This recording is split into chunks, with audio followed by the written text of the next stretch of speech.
my name is Cornelia and welcome to my channel. I intend to do here videos about things that interest me, such as lifestyle, becoming a better person, having a better life, and at the same time how to build your career, how to land a job, because I work within talent acquisition and basically this is my expertise, let's say. And today's video tackles the both domains of this channel because I'm going to speak about personal brand, and this is a concept that really helps you in both your personal and professional life. I'll speak a little bit about what is a personal brand, how can you build it, and mainly why it's important to have one. If you like this video, don't forget to like it, and if you want to see more content about this type of topics, don't forget to subscribe. First of all, what is a brand? You most likely heard about this when we are speaking about businesses or enterprises. So yeah, a brand is the totality of ideas and things that a person knows about the company. So their logo, their advertisement, packaging, image in the media, and so on. A personal brand is mainly the totality of ideas that most of the people have about a certain person. Your personal brand and the way that you communicate it to others is based on the actions that you do and the way that you show them why you are different, why you are special within, of course, your group of friends, your work field, family, and so on. And that's why I said that this is important in your personal life as well, because personal brand is linked to your identity and your self-concept. It's not just something that you can use it or pretend to be at work. It's really linked to your identity. And the way that identity falls within all this story is pretty interesting because during my university, I've learned a lot of theories about identity, self-concept, and so on. And the things that I remember there is that you have three types of identities or three types of perceptions about yourself. The first one is the way that you truly are. But of course, you can see that because you are subjective. Your perceptions about yourself is subjective. That's why you have the second ways of viewing yourself through your own lenses. And the third one is the social perception. So how others are perceiving you. It's best that all of these three concepts overlap, because if they are overlapping, it means that you have a good sense of who you truly are. And if they are really separated, it's not the best case, because this can lead to cognitive dissonance or other mental problems that can develop if you don't know yourself or if you are delusional about yourself. Why it's important to have this social brand? It is very important because people in general are lazy and are creatures of habit. The way that they perceive you at their first glance of you, within their first interaction with you, will be the way that you will appear in their mind later on. They will not change your opinion about you that easily, because changing an opinion means that they need to take some effort and spend some energy by doing that. That's why they say that the first impression is the most important one, because the way that they perceive you first would be the way that they will perceive you in their next interactions that they'll have with you. And they won't change that opinion. As I said, this means that they need to put some work, and people usually don't want to work in unnecessary cases. How to build your personal brand? So there are a few steps that you can take and that I've took myself when I started doing that can help you build it. So first of all, you need to take a list of all the things that you think you are, all the abilities that you think you have, or your personal traits, values, things that you are good at, interests, hobbies that you have, etc. You can go really granular about this, and you need to write them down, because when you see them written on a piece of paper, it will be more easier for you to analyze them and see what are your strengths and what are your limitations. Dividing all the things that you are into strengths and weaknesses, let's say, it's very helpful, because it will help you promote the things that you are better at, and at the same time it will help you correct the things that you are worse at. For example, if I am to describe myself in a few words, I am hardworking, ambitious, impulsive, nervous, introverted. Of course, if I'm building my personal brand, I will show to others and communicate to others that I am intelligent, hardworking, a good listener, disciplined, etc. And I won't mention them or show them that I'm impulsive, or sometimes I'm nervous, or that I'm introverted and I find it hard to speak with people in general. For the weaknesses or limits parts of this list, you have two options in my opinion.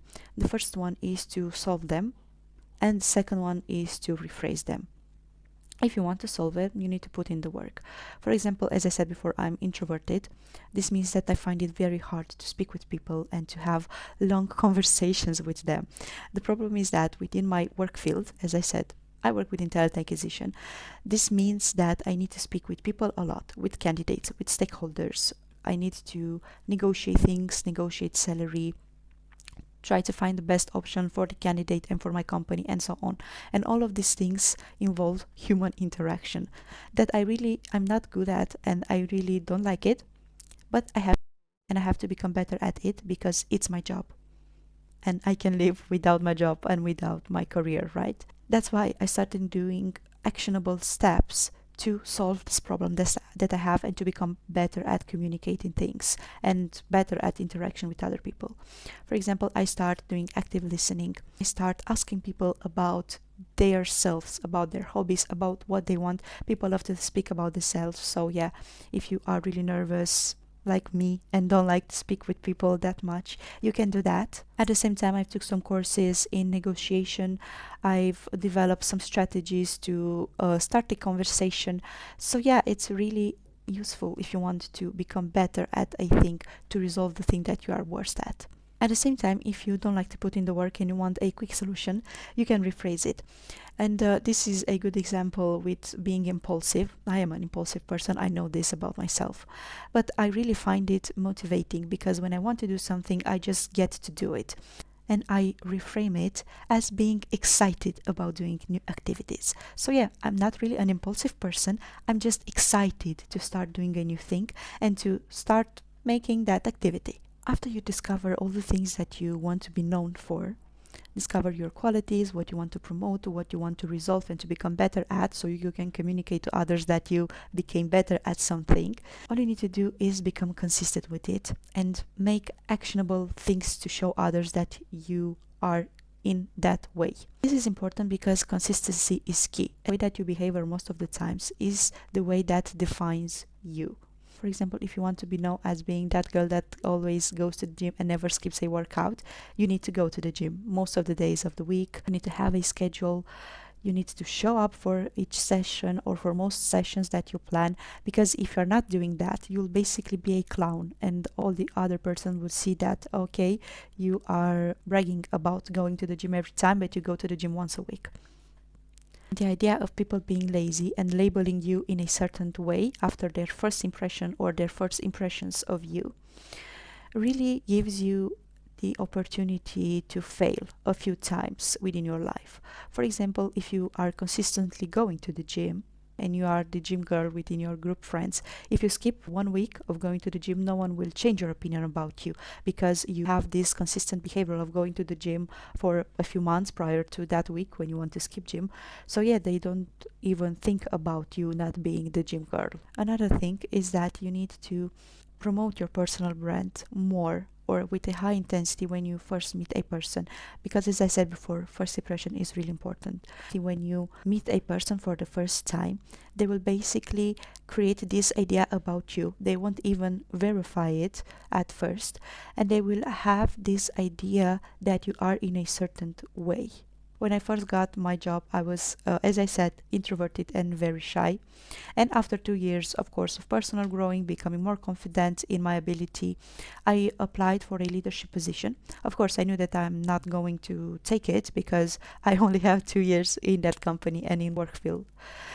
But yeah, I went there and took the interview, and my managers were really impressed because I was so charismatic. I had this confidence about myself. I knew all the things that I needed to know to impress them. And yeah, basically they were very impressed because they had this first impression of me, of being shy, being not that confident in my abilities, and they didn't knew or they didn't saw how much I grew within those 2 years. Be mindful of your first impression. Be consistent in the way that you communicate your personal brand to others. And yeah, you will be the rule, not the exception to the rule. If you have some times when you don't want to communicate the things that you want to be known for, it will be totally fine, because people are lazy, as I said before, and they won't change their opinion about you only based on what event that is not consistent with your normal behavior. I also wanted to speak a little bit about another subject. For example, if you already have a bad reputation, or if your personal brand is not the best, how can you change it? So you really need to take it slow and take it one or two things at a time. Within the things that you listed, when you make the list about your qualities, abilities, etc., you need to take the ones that you already have, so the things that you are already known and you want to be known for, and pack it with other things that you want to become. For example, in my high school, I was partying a lot, but at the same time, I've never skipped classes at my high school, and I was always having good grades. My teachers loved me because this was a really important part. My education was a really important part of myself.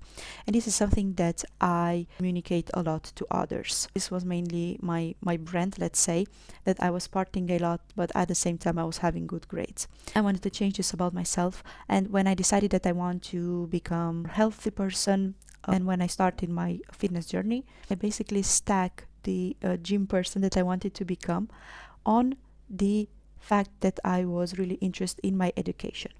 So slowly I became from the girl that learns a lot and is very interested in her education, at the same time parties a lot and is very fun, to the girl that is interested in her education and after high school goes to the gym instead of going to a pub or meeting her friends.